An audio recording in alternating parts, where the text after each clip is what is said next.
Tout le monde semble être d'accord pour dire qu'Oblak est l'un, voire le meilleur gardien du monde. Depuis qu'il est arrivé à l'Atlético en provenance de Benfica en 2014, il est excellent. Il enchaîne les parades et endosse même régulièrement le rôle de capitaine. Les supporters du club l'adorent pour tout ce qu'il apporte aux Colchoneros. Ses arrêts ont en effet permis à l'Atlético d'aller en finale de la Ligue des Champions. Ils auraient même pu la gagner s'il n'avait pas perdu la séance de tir au but. Le meilleur exemple de cette reconnaissance de son niveau par le grand public, c'est ses cartes FIFA. Sur FIFA 20, sa carte était notée à 91, ce qui en fait le meilleur gardien du jeu. La carte FIFA, c'est la représentation que les gens se font du niveau d'un joueur quand ils ne le regardent pas évoluer sur le terrain. Ça a donc un vrai impact. Le style de jeu de l'Atlético dans lequel Oblak a brillé est très particulier. En effet, c'est une équipe qui n'essaye pas de créer le jeu, mais qui se positionne assez bas sur le terrain. Sur les phases de transition, le bloc remonte très vite pour faire une contre-attaque. C'est de cette manière qu'ils jouent les grosses équipes de leur championnat et la plupart de leurs rencontres de Ligue des Champions. Ce style de jeu n'aide pas beaucoup les joueurs techniques, comme Griezmann. Par contre, vu que l'équipe concède beaucoup d'occasions, le gardien est sollicité. Et ce gardien, c'est Jan Oblak. Alors, est-ce qu'Oblak est vraiment très fort, ou est-ce que c'est le style de jeu de son équipe qui le met en valeur? Et surtout, s'il est vraiment fort, son talent est-il supérieur à celui de Ter Stegen et d'Alisson, ou est-ce qu'il flambe parce que son équipe le permet? C'est ce que nous allons voir dans ce 4e épisode de notre série sur les gardiens de but. Nous allons analyser chacune de ses qualités et chacun de ses défauts pour essayer d'avoir un œil objectif sur lui.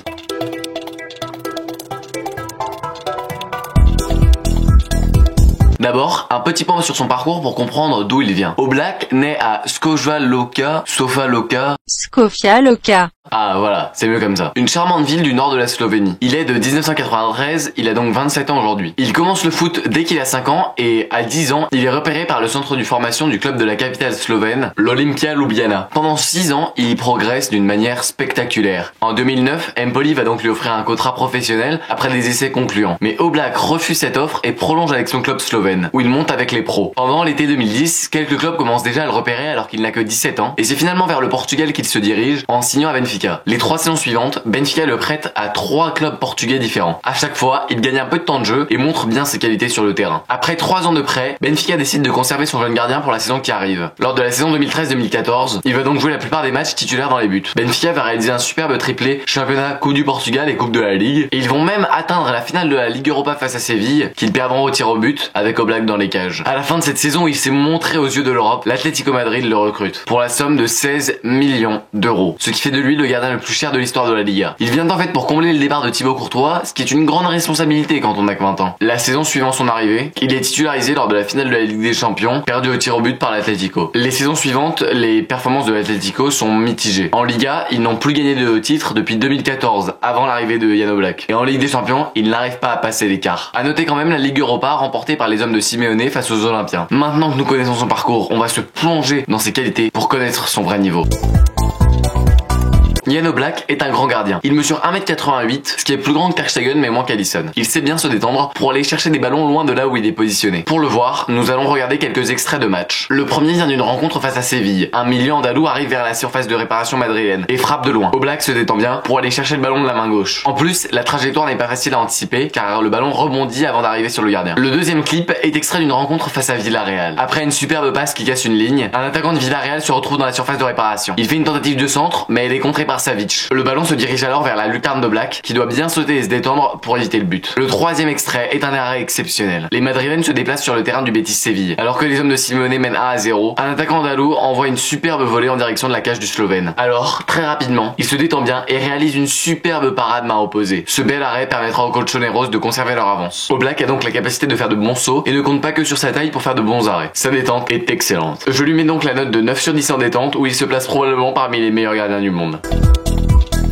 Les réflexes sont très importants pour un gardien, et encore plus pour le goal de l'Atlético Madrid. Mais pourquoi le gardien de l'Atlético devrait-il avoir de meilleurs réflexes que le gardien de n'importe quelle équipe? Comme on l'a vu au début de la vidéo, l'Atlético est une équipe qui défend bas. Ils attendent leurs adversaires pour pouvoir les contrer. Les opposants peuvent donc faire tourner le ballon autour de la surface de réparation une grande partie du match. Pour vous prouver cela, je vais utiliser une statistique très intéressante, le PPDA, Passes per Defensive Actions en anglais. C'est le nombre de passes que laisse une équipe à l'adversaire quand ils n'ont pas la possession. Par exemple, si en moyenne, les adversaires d'une équipe peuvent faire 20 passes avant de le perdre, le PPDA de cette équipe est de 20. En clair, plus une équipe presse, plus son PPDA est faible, et plus une équipe laisse son adversaire jouer, plus son PPDA est élevé. Comparons l'Atlético aux rivaux de son championnat dans cette stat. Le PPDA du Barça est de 8 et celui du Real est de 9. Ce sont des équipes qui ne laissent pas beaucoup respirer leurs adversaires. Et le PPDA des Colchoneros est de 11. Ils laissent donc beaucoup plus jouer leurs adversaires. Une frappe peut donc partir très vite et de très près. C'est pour ça que les réflexes d'Oblak sont si précieux. Le premier clip vient d'une rencontre face au Rayo Vallecano, les voisins madrilènes de l'Atlético. Un ailier droit du Rayo centre en retrait dans la surface de réparation. Oblak suit le ballon des yeux mais ne peut pas intervenir. Un joueur du Rayo laisse passer le ballon et c'est un autre attaquant qui va tirer sans contrôle vers Oblak. Ce dernier plonge à une vitesse formidable pour avoir une chance d'arrêter le ballon et il y arrive. Le second extrait vient du match qui avait opposé les Colchoneros à Villarreal. Un attaquant adverse court vers la surface de réparation et fixe les défenseurs centraux avant de faire, au dernier moment, une passe vers son ailier droit. Cet attaquant droit arrive donc en face à face avec Oblak, qui sort à une vitesse fantastique dès que l'ailier reçoit le ballon. En un tout petit laps de temps, il réussit à sortir dans les pieds de l'adversaire et à réduire son angle au maximum. En plus, le joueur de Villarreal commet l'erreur fatale de faire un contrôle un peu trop long, ce qui donne plus de temps au gardien slovène. L'attaquant tire, mais Oblak écarte extrêmement bien ses bras et ses jambes pour prendre un maximum d'espace et réussir à bloquer le tir. C'est une action fantastique qui nous montre bien l'étendue des capacités d'Oblak. On y voit son art de l'anticipation, ainsi que ses réflexes et sa qualité de positionnement. Enfin, le troisième extrait vient d'une rencontre qui nous réserve chaque année son lot de rebondissements et de surprises. Ce sont les confrontations entre les deux voisins madrilènes, Merengues et Colchoneros. Sur un corner tiré par Toni Kroos à la 10e minute, Bale saute très haut et réalise une belle déviation de la tête vers son coéquipier portugais Cristiano Ronaldo. CR7 est surpris quand il reçoit le ballon, mais en buteur qu'il est, il essaye quand même de tirer, quelle que soit la situation. Oblak, qui avait bien suivi les mouvements du ballon, capte facilement la frappe de Ronaldo. Oblak, grâce à ses excellents réflexes, donne beaucoup de points à madrilène. Il arrive à bouger très rapidement pour réussir à arrêter des ballons, même quand les frappes sont très proches de lui. Je lui mets donc la note de 9 sur 10 sur les réflexes. Si vous êtes gardien et que vous voulez améliorer vos réflexes, je vous donne un ebook gratuit avec mes meilleurs conseils pour progresser en tant que gardien. C'est le premier lien dans la description. La fermeté, la capacité à opposer une main solide au ballon quand un tir puissant arrive. La fermeté permet aussi d'asseoir son autorité sur sa défense et sur les attaquants adverses, car c'est une qualité impressionnante. En effet, quand un joueur offensif tire de toutes ses forces et que le gardien arrête le ballon d'une main très ferme, sans bouger d'un millimètre, c'est assez écœurant pour l'attaquant. C'est probablement la sensation qu'a eu Karim Benzema lors de son tir en angle fermé contre l'Allemagne en 2014. Neuer n'avait pas bougé d'un millimètre et c'était assez impressionnant. Je pense qu'on garde tous un souvenir assez compliqué de cette rencontre. Mais revenons-en au gardien slovène. Est-il suffisamment ferme? C'est ce que nous allons voir. Analysons quelques extraits de match pour le comprendre. Le premier vient d'une rencontre face au Merengues. Asensio crochette dans la surface de réparation avant de donner la balle à Modric, qui décale sur Carvajal, son intérieur droit. Carvajal tire directement, et même s'il n'a qu'un angle fermé, il met beaucoup de puissance dans sa frappe. Mais Oblak, qui avait encore bien anticipé, reste solide sur ses appuis et arrête la frappe sans broncher. Le deuxième clip se déroule au Wanda, lors d'un match face à Levante. L'ailier gauche du club de Valence arrive sur le côté, et réussit bien à crocheter son vis-à-vis, pour s'orienter face au but gardé par Oblak. Il tire, mais Oblak reste bien debout et droit, ce qui lui permet d'arrêter un ballon difficile relativement facilement. Et surtout, c'était un arrêt très important à faire au niveau du leadership sur sa défense. En effet, sur cette action, Vrescalco se fait éliminer un peu facilement par le crochet de l'attaquant. Si les Madrilènes avaient pris un but sur cette action, le défenseur aurait été pointé du doigt et aurait pu perdre un peu de confiance. Mais là, il sait qu'il peut compter sur son gardien pour le sauver de temps en temps. Le troisième extrait est superbe. Nous sommes toujours au Wanda, cette fois pour une rencontre face à Séville. C'est la 37e minute et les Colchoneros n'ont qu'un petit but d'avance sur les Sévillans. Les Andalous commencent sérieusement à mettre une grosse pression sur la cage du Slovène. Sur un centre au second poteau, un attaquant sévillan se fait complètement oublier et il se retrouve seul face au but. Il arme une tête puissante à bout portant. Mais encore une fois, Oblak réalise un superbe arrêt réflexe en restant droit et sa fermeté permet d'éviter que le ballon franchisse la ligne. Cette parade permet à son équipe de conserver son avantage et de ne pas prendre de but avant la mi-temps. Quand on revoit la parade, on se rend compte de la difficulté de réaliser un tel arrêt. En effet, il faut être parfaitement positionné et bien sur ses appuis pour contrer la puissance de la frappe. Ces trois actions nous montrent bien la capacité de Jan Oblak à rester ferme. Combiné à sa taille assez impressionnante, sa fermeté lui confère une espèce d'aura qui force le respect autour de lui. Ça fait comprendre aux attaquants adverses que marquer ne sera pas facile aujourd'hui. Je sais pas si vous avez déjà eu cette sensation quand vous jouez au foot face à une équipe qui a un bon gardien et qu'il se crée une sorte de palier psychologique pour marquer parce que le gardien est très imposant par exemple. C'est un peu la sensation que j'ai avec Oblak. Je lui mets donc la note de 5 sur 5 sur la fermeté où il est vraiment impressionnant.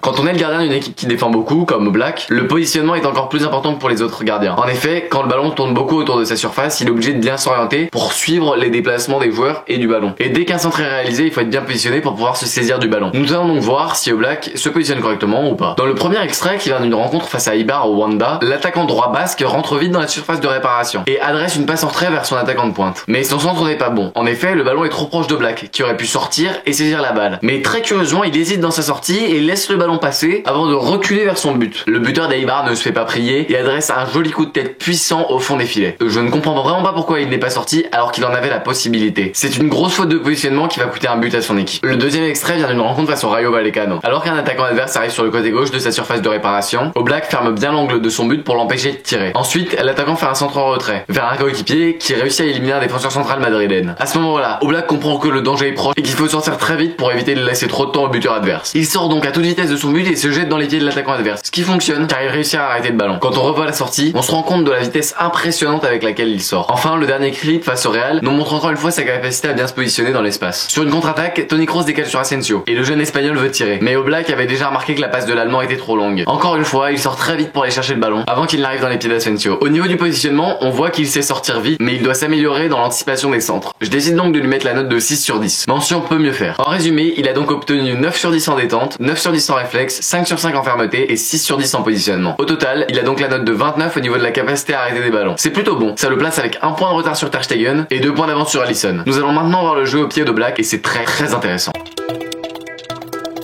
Dans une équipe qui joue bas comme l'Atlético, le gardien doit avoir un très bon jeu au pied. Je m'explique. Quand il y a un bloc bas qui défend beaucoup, il n'est pas rare que ce soit le gardien qui récupère les passes manquées ou les mauvais centres. Le gardien récupère autant ou plus de ballons que ses défenseurs. En effet, toutes les passes trop longues, les relances ratées et les imperfections techniques vont aller dans ses pieds. Alors que si le bloc était plus haut, ce serait la charnière centrale qui récupérerait ce genre de ballon. Il est donc nécessaire d'avoir un bon jeu au pied. Voyons si Jan Oblak a cette qualité indispensable dans le foot moderne et dans le jeu de son équipe.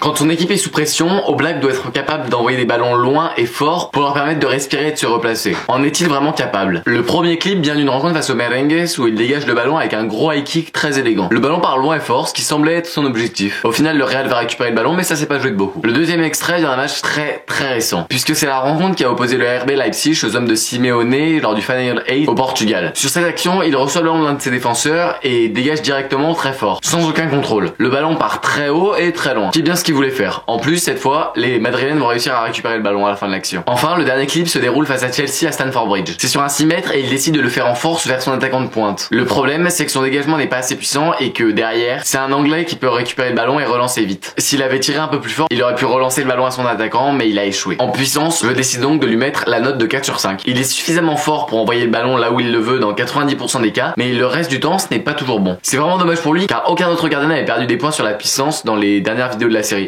D'ailleurs, abonnez-vous si vous ne voulez pas rater la vidéo de la semaine prochaine et celle de la semaine d'après.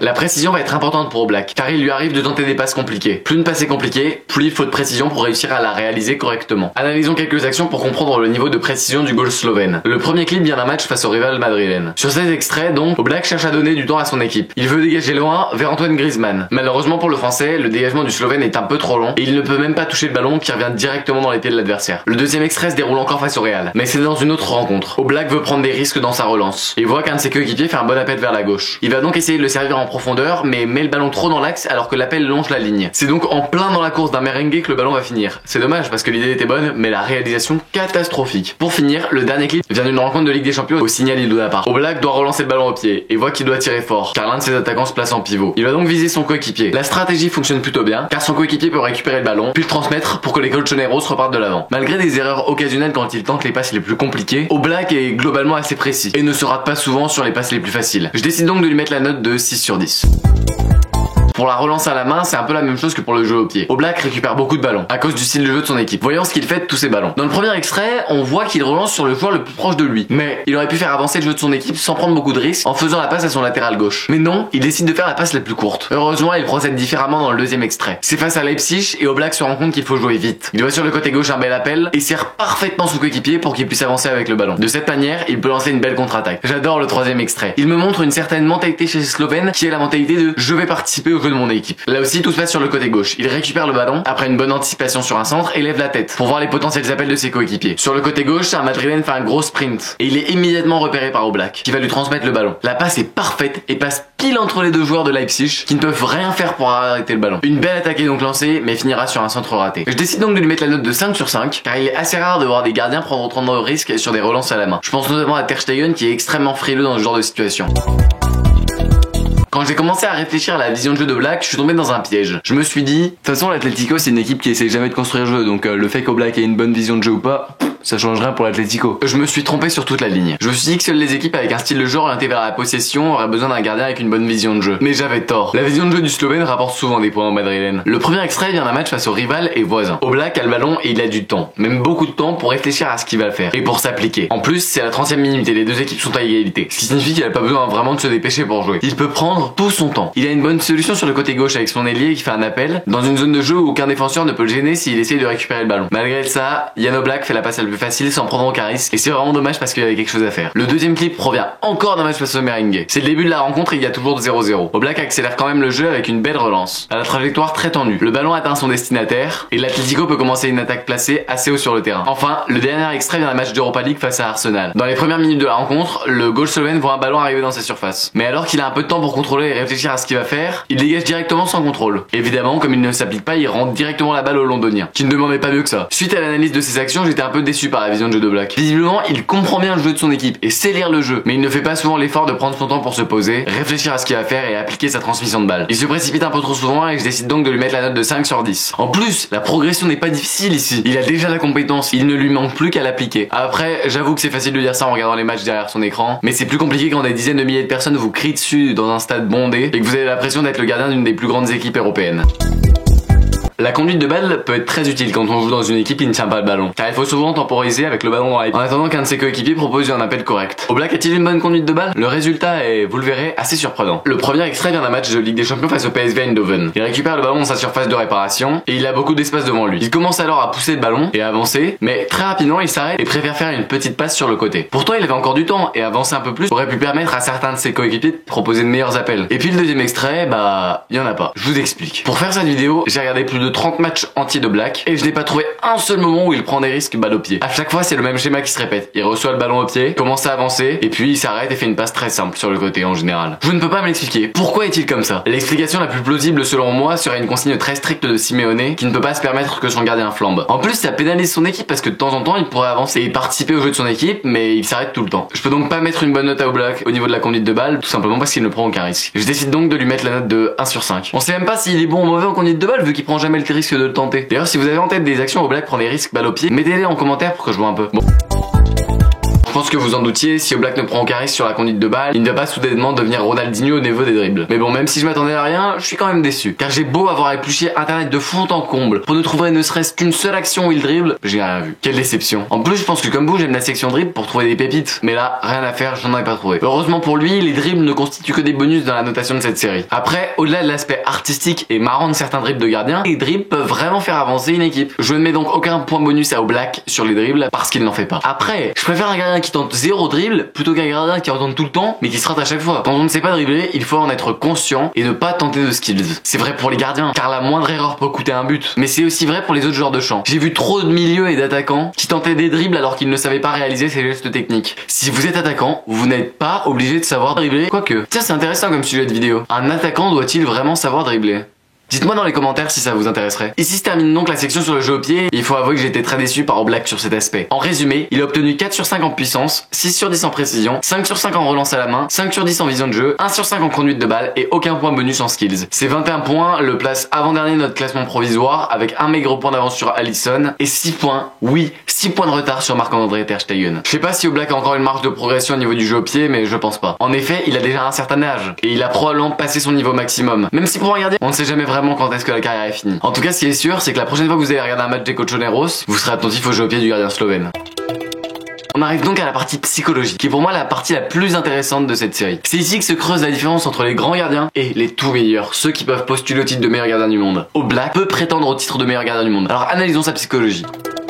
Voyons d'abord si le goal slovène a une bonne capacité de concentration. Dans le premier extrait, face au Rayo Vallecano, un adversaire fait un centre entré à partir du côté droit de la surface de réparation. Il y a deux attaquants dans la surface et l'un fait une feinte puis laisse passer le ballon entre ses jambes. Oblak aurait pu être trompé par cette feinte et partir trop tôt, mais non, il reste bien sur ses appuis, concentré, et lorsque le deuxième joueur offensif tire, il était prêt. Le deuxième extrait vient d'une rencontre face à Huesca, ville du nord de l'Espagne. Sur une contre-attaque, un attaquant fonce droit vers le but de l'Atlético et sème le défenseur qui devait le couvrir. Il se retrouve donc en face à face, bien dans l'axe, avec le gardien des Colchoneros. Oblak va alors jouer de manière très intelligente. Quand l'adversaire arrive aux abords de la surface de réparation, il va l'excentrer sur le côté droit et venir le décaler petit à petit, appui par appui, pour réduire son angle de tir et permettre à sa défense de revenir le plus vite possible. À la fin, quand l'attaquant de Huesca n'a plus d'espace devant lui et est obligé de tirer, il n'a plus d'angle et un défenseur a eu le temps de se replacer dans le but au cas où si la frappe passe au Oblak. Ce qui ne sera même pas le cas. C'est vraiment bien joué de la part d'Oblak qui lit très bien le jeu et sait gérer la situation de face à face. Le troisième et dernier extrait, lui, provient d'un match de poule de la Ligue des Champions face à l'ASM. Nous sommes dans le temps additionnel et les Madrid ont 2 buts d'avance. La victoire est quasiment dans la poche. À ce moment-là, Oblak pourrait se relâcher en se disant que les 3 points sont pris. Mais alors qu'un centre arrive dans la surface de réparation, il est parfaitement attentif et bien positionné. Il va donc aller boxer le ballon pour éloigner le danger. Cela nous montre bien qu'en match, il ne va jamais relâcher sa concentration, même quand c'est déjà plié. Il met un point d'honneur à conserver sa cage inviolée et à faire des clean sheets le plus régulièrement possible. Oblak est un gardien sérieux. Il est rare qu'il s'énerve ou qu'il ait des grandes périodes de moins bien. Ce sont des attributs importants pour un gardien, qui est jugé sur sa régularité et pas sur son niveau le plus haut au cours de la saison. Je pense donc au niveau de la concentration, par sa régularité et par son expérience, il mérite la note de 10 sur 10.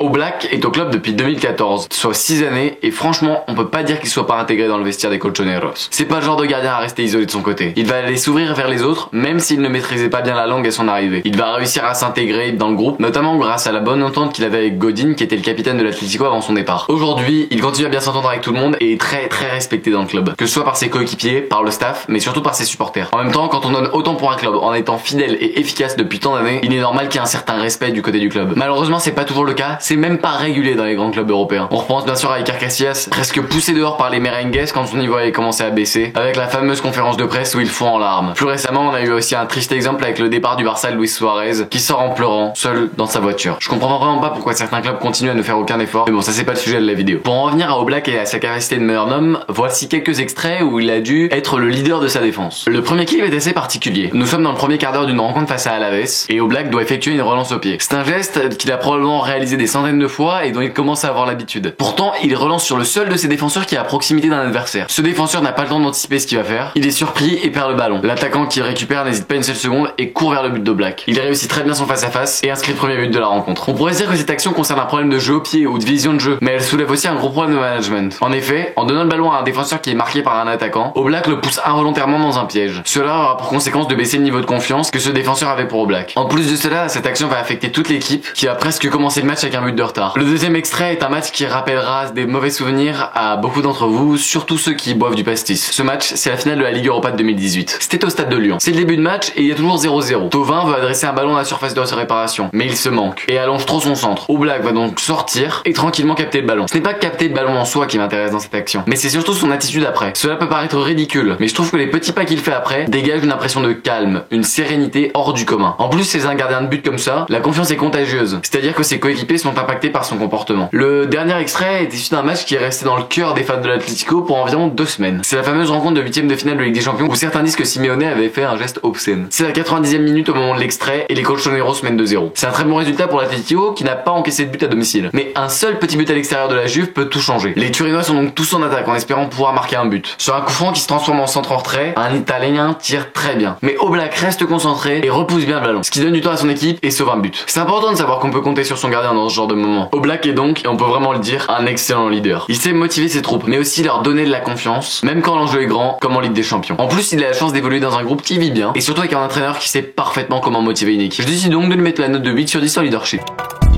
Ah, les pénaltys. Il y a tellement de choses à dire sur cet exercice. Oblak, quand on parle des pénaltys, est bien avantagé par sa taille. Sur un péno, plus on est grand, plus on peut déstabiliser l'adversaire pour faire chuter sa confiance et donc rater son tir au but. En plus de sa grande taille, le gardien slovène a un certain charisme. Il dégage une confiance rare chez un joueur de foot. Tous ces paramètres vont bien sûr influencer le tireur, mais au final c'est toujours sur un bon plongeon qu'arrêter un pénalty se joue. Analysons quelques actions où Oblak a dû arrêter un pénalty. Le premier vient d'un match face à Las Palmas des Gran Canarias. Nous sommes dans les 10 dernières minutes de la rencontre et les joueurs des Canaries obtiennent un péno, alors qu'ils ont 3 buts de retard sur le club de la capitale. Sur cette action, Oblak n'a pas vraiment besoin de se concentrer. Le fait qu'il arrête ou non le penalty ne va rien changer au match. De toute façon, son équipe a déjà gagné et il ne peut plus faire de clean sheet. Malgré cela, il reste bien focus sur sa tâche, arrêter le penalty. L'attaquant adverse tire, Oblak part du bon côté et réussit à arrêter le péno. Il faut voir la tête de l'attaquant après avoir tiré le penalty. Complètement démotivé et il n'a plus aucun espoir. Il n'essaye même pas de courir pour récupérer le ballon après. J'ai rarement vu aussi peu de détermination sur le visage de quelqu'un qui va tirer un penalty. Mais il faut quand même souligner la bonne performance d'Oblak. La deuxième action vient d'un match face à l'Athletic Bilbao à Bilbao. Avant d'analyser le penalty, il faut souligner le fait qu'il n'est jamais facile de se déplacer là-bas. Faut aller au Pays Basque où les supporters régionalistes chantent de tout cœur contre la capitale. Ça met une grosse pression, surtout quand ils sont juste derrière votre cage. Ce genre de choses compte quand on parle d'un penalty qui est un vrai jeu psychologique. L'attaquant basque tire son penalty fort sur le côté droit, mais Oblak se détend parfaitement et va chercher en main opposée un ballon pas facile. Grâce à son expérience et à sa concentration, il réussit à passer au-dessus de la pression pour arrêter ce péno. Enfin, le troisième clip vient d'un match face à la Real Sociedad à Madrid. Les adversaires mènent 1-0 et obtiennent un penalty. L'adversaire prend sa course d'élan et Oblak se couche très vite sur un côté. Le tireur aura donc le temps de prendre l'information, de l'enregistrer et d'ajuster sa frappe. Il va donc tirer en force au milieu du but, juste hors de portée du Slovène, ce qui est très malin mais très frustrant pour le gardien. Lorsqu'un penalty est sifflé contre son équipe, Oblak est très intelligent. Il sait que ça sert à rien de s'énerver et d'aller contester auprès de l'arbitre. Il comprend qu'il vaut mieux se concentrer pour augmenter ses chances d'arrêter le penalty. Et je décide donc de lui mettre la note de 9 sur 10. Si vous êtes gardien et que vous voulez progresser au niveau des penalties, je vous offre un livre gratuit où vous trouverez des conseils précis et des exercices pour devenir meilleur sur cette séquence de jeu si compliquée que sont les penalties. Vous pouvez le télécharger en cliquant sur le premier lien dans la description. Nous avons donc terminé la partie sur la psychologie. Oblak a donc obtenu 10 sur 10 en concentration, 8 sur 10 en leadership et 9 sur 10 en penalty. Ça fait donc un total de 27 sur 30, ce qui est excellent et le meilleur total de notre série en psychologie jusque là. Alisson avait eu 26 sur 30 et Ter Stegen 23. Il a eu 29 sur la capacité à arrêter des ballons, 21 sur le jeu au pied et 27 sur l'aspect psychologique du gardien de but. Au total, il obtient donc la note de 77, ce qui, ramené à 20, fait 15,4. Cette note le place juste devant Alisson, mais en dessous de Ter Stegen, qui avait eu 16. Oblak est donc un vrai bon gardien de but. Le style de jeu de son équipe ne suffit pas à justifier son niveau. C'est un vrai bon gardien. Même s'il vient à partir de son club actuel, je pense qu'il a le talent et la capacité d'adaptation pour briller à peu près n'importe où. Si vous voulez voir les prochaines vidéos et me pousser à en créer des nouvelles, mettez un pouce bleu et abonnez-vous. Le prochain épisode de la série sortira dans pile une semaine et il sera sur Manu Neuer. Si vous êtes gardien et que vous voulez progresser plus vite que les autres, téléchargez mon livre dans la description. Et si vous voulez voir les autres vidéos de cette série, vous pouvez cliquer sur la playlist qui doit s'afficher là ou là. Merci de m'avoir regardé.